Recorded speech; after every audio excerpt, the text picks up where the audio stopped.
In this video, I'm going to show you how I make my best thumbnails and some tips and tricks that's going to allow you to stand out from your competitors in your specific niche. Let's get straight to it. We're going to go step by step. I've been using Canva since about 2 years since I found out how to try to make my thumbnails better. And it's the closest thing that I can get to without having to use Photoshop yet. And I want you guys to see that you can make good quality thumbnails using Canva, right? So let me just show you a example right here. We're gonna replicate something right here. Right, we see this. I like this. This is called a cinematic look of a thumbnail. So I'm gonna start out with a clean slate. Right, we're gonna get the same picture right here. Now when you do this, this is what I normally do. Literally, it's so easy. And I'm gonna go right back. So you're gonna upload your picture on here, and you're gonna import a picture. And when you import a picture, I might as well just do something to show you. You're gonna go right here and you're gonna select the file. So let me go to the most recent file. Might as well just do it step by step so you guys can know how to do this. And go in my folder and I'm gonna find a picture. I'm gonna do a new one, right? I'm gonna do a new one. That way y'all can just go step by step with me. So we're gonna start with a complete new thumbnail. And here's my crazy face right here. Right? We're gonna be having that popped in. Boom. All right. So I got my crazy face reaction. Right? I just took a file and I brought it over here. You make sure you're on uploads and then you're gonna bring it over here. Once you do that, you're gonna line this up. Now, I like to do this. This is me personally. Once I got this lined up, you gotta section the way you want to have a section, right? For the first one, you're gonna duplicate. So click on it one more time, the same one, and then you're gonna go to this part right here, hit duplicate. Now you're gonna have two of them. Now, I like doing this because it allows me to kind of do some special effects to the background. And I'm gonna let you see how I'm gonna do that. We're gonna get to that next. But first, we're gonna do the second one. So the second one, we're just gonna lay it just like how we have it on here. And then we're gonna hit remove background remover right here. That's the background remover. And it's gonna process it. Now, yes, you do have to pay a little bit fee. It's like, I think it's like maybe $10 a month, but you get so much good benefits from it. Now look at this. Check this out. You see that? It literally cropped me out without having to do all the time and necessary. I know Photoshop just now did their thing where it updated to where you can now auto select and cut out an image, but Canva been doing it for a while, and that's why I went with it, to save me so much time, right? So look, we got our magic figure flowing around, right? This is what we're gonna do. All right, so I typically like to do this to like make it a little bit bigger, right? Because I want it to be able to like kind of like stick out a little bit. And this is what I'm gonna do. Kind of get a little bit bigger. It's kind of look weird right now, but trust me. Just believe me, trust me. You know, click on position over here. Let me go back, make sure I don't go too fast because I'm just so used to doing it. I'm gonna click on this picture, then you're gonna hit position. When you hit position, you're gonna go to layers. And then I want you to take this background and move it up real quick because we got to adjust some things. We're going to have to adjust some things, right? So move that right here, expand it out. And don't worry about getting it perfect because you're going to be able to line it once you get it right. But then we're going to go right here to edit.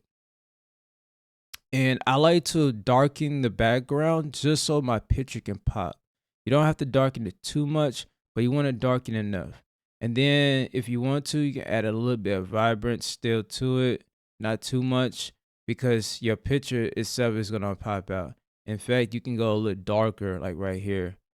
You know, I'd probably go about like 85. Still keep it to where it's, you know, it's going to look good, right? And then now we're going to go right back to this position. Take that and drop it down. Now you see how that just covered the whole thing? I told you don't even have to have it perfect, but it's going to end up covering the whole thing in some aspect.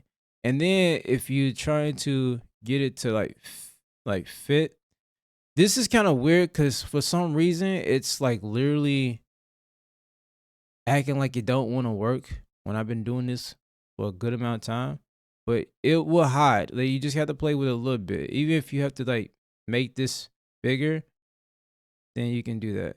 And then voila. What you can do is, and I should have mentioned this, go back to this as if you the position. You want to take that background, drop it back up. I do this so that way I can actually see what I'm doing, right? And then you're gonna hit edit. Go to adjust. Hopefully this is as easy as possible. I'm trying to make it, so I'm not trying to go too fast. But you want to go to effects right down here, and it's gonna have a blur thing. Right here, you're gonna go there and you're gonna click whole image. The whole image is so that way it gets the whole video, the whole picture where it'll be blurred. So now I'm gonna do the intensity. I do like 18, that's fine. Now it's blurred. This helps so that way your picture can pop out even more and it doesn't become so much distracting. So that's why I said you don't have to worry about being perfect, because you were able to get it to where it doesn't be too much distracting in the background once you blur it out. So that's how I kind of have that type of aspect. Now, for my image to pop myself, what I normally do is I'll go back to edit. Then I hit adjust. So you hit edit right here, hit edit. And then you're going to go to this top left corner where it says adjust, and you're going to go right there. Now, I like to do a couple things. I will brighten it up just a little bit right there. Don't do too much because then it'll get blown out. Lighting is a good thing to use. If you have good lighting, your quality of the picture is going to come out better. Even with a good camera like I have right now, I got a Sony ZV-10. If I have horrible lighting in here, the picture is going to have horrible lighting. And I realized when I try to make it certain thumbnail, I'm like, dang, I should maybe adjust my lighting before I took the picture, so that when I have a better quality, clear quality picture. So anyways, 13, I got it on there. You can have anywhere in that area. And then I go to highlights. Highlights is one of my favorites because it gives you this nice pop, right? It's like a little smooch, right? Like I'm making this picture. And then you can do a little bit of vibrance, just a little bit. Don't go too overboard with it, right? There you go. Voila. So now it looks pretty nice. It looks pretty nice, right? And you just want to make sure that the pictures, it's nice fitted in the frame. So now we'll go with, let's say you're doing a reaction, right? I do reactions on my channels. This is how I do. So we're just gonna go with, see how that guy was getting choked out? We're gonna go with this right here. So it's right here, right? Shout out to Hair Mac. We're gonna get a edit and shadows. So we're gonna make sure you clicked on this and then you hit edit, and then you're gonna go to shadows right here. And then the glow, you're gonna hit glow. Now it's gonna pop up a dark type highlight, which by the way, we're gonna add that to this picture. But for this thumbnail that we're reacting to, we actually wanna hit glow, because on the glow, there's a little bit more effects you can do, which is turn this color. And I like to do, oh, no, wrong one. Definitely wrong one. Hit the back arrows right here. Okay, so apparently it just did it itself, but I just let you guys see again how it happened. So if we go here to layers, we're gonna click on that, edit, and I hit clicked on shadows to make this picture right here. This picture right here has like a backdrop, as if, you know, it kind of pops out. You're gonna hit glow. And then you're going to hit, I'll show you. So this is how it looks without it, right? This is how it looks without it. Sorry if it's kind of all over the place. I'm trying to teach and do it at the exact moment. But you're going to go to edit, and I'm going to let y'all guys see already. You hit glow, and then boom. So now it turns dark. And you can adjust the picture itself. You really don't have to do anything. It automatically going to make it dark and have a perfect behind the figure where it like pops out a little bit, so you don't really have to do anything to it. But this one, you want to click on the photo or anything you're reacting to, or whatever you're trying to highlight that's kind of like in that thumbnail. I'm just showing you based off of what I'm replicating right here. You're gonna go to right here. You're gonna edit, and then you're gonna hit shadows again. But this time you're gonna go down where it's already selected glow, and then you're gonna go down here. You don't have to touch size. You can adjust the size. I'll let you see once we get a color, but you're gonna change a different color for it. I like to go with a like a yellow-ish type thing because it just sticks out. The eye sees yellow and responds to it faster than any other color. And then you can do size right here. So the size kind of make it towards more solid, and then where it's a little bit more lighter, right?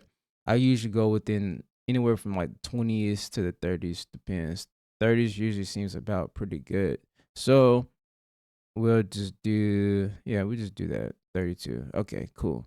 The intensity is what you really want to like let it pop out. So you can go to 100%, or you could do 60%. I've been testing with it, and sometimes I'll play with it and I'll go like 60% where it's not too bright, but we're just gonna go 100% because it looks pretty good, right? And for the thumbnail, sometimes the lighting on the thumbnails is not always the best. So what you could do is you can actually go to that itself, go to edit, adjust brightness, and just hit it a little bit, right? Just not a little bit, not too crazy, right? So that way it also pops out because you want to separate from the background. And then I like to do a little tilt thing. So I have a little small angle tilt like that. And then this is a cool part. I'll go and you tilt it like this using this where you can like move it sideways. It's pretty easy. Once you play around with it, you'll get used to it. I've just been doing it for a while now, playing with Canva. But as you have this highlighted, you're gonna go position, and then you're gonna bring it right behind you. Boom. So now it looks like it's kind of in one instead of just all separate and just doesn't look too well. It kind of makes it feel like it's supposed to be there together, right? You just have a little bit of the picture of the thumbnail, whatever you're reacting to, or whatever the character is that you put in. I'll show you like a gaming example, a gaming thumbnail example if you guys are trying to make gaming content too. So here's a gaming one that I have. And it's honestly, I like it. It's very minimal. It's really cool. Basically, this is all you're going to do. This same one right here, I'm going to copy it. You're going to have a picture. So this is the picture right here. You're going to have something that's going to be game related. You want to make sure that you can find something that sticks, and it's going to be like that. Whether it's a cover of a game or whatever case might be. Then you want to take yourself. Yourself is going to be something like that. I'm going to choose this one just because I already got it and y'all have already seen it.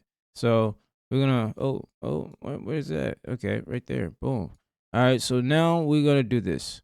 Now, if you want to replicate something that's going to not take up too much time, you can do this. If you have the same coloring that you want, and on top of that, just the lighting, the same, you want the replication of the same look, you go to this position, you right click, and then it's going to pull up this bar. You're going to hit copy, and then you're going to scroll down. Don't click on anything because it's going to replicate what you had replicated from that last picture that you either did the edit to background to. It's going to do the same thing. So whatever you want to click on, you want to click on that. So I'm going to click on this, and it's going to give me that same look, the same pop, the same look, and then voila. And that's pretty much it. And then, what you do is you make it bigger, big enough. And then you want to tilt it just a little bit. So you're going to go right here and you're going to tilt it. And then boom. And it's a simple thumbnail. Like, you don't have to do a lot to it until you get to a certain point where you can afford to either pay somebody to do your thumbnails, or you afford to kind of get into some better assets like Photoshop and stuff. But yeah, that's pretty much it. That's all I do for my thumbnails. I can go in more details of things, but I just want to make it as simple as possible for people who don't know how to use Canva, and I didn't want to make it complicated, even though I probably made it complicated in some areas.